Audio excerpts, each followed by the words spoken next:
Here's a short video when I flew my drone in Lake Kawaguchi and Hakone.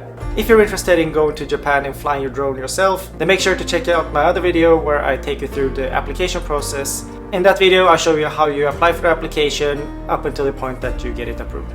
Now I hope you enjoy my short video from Japan.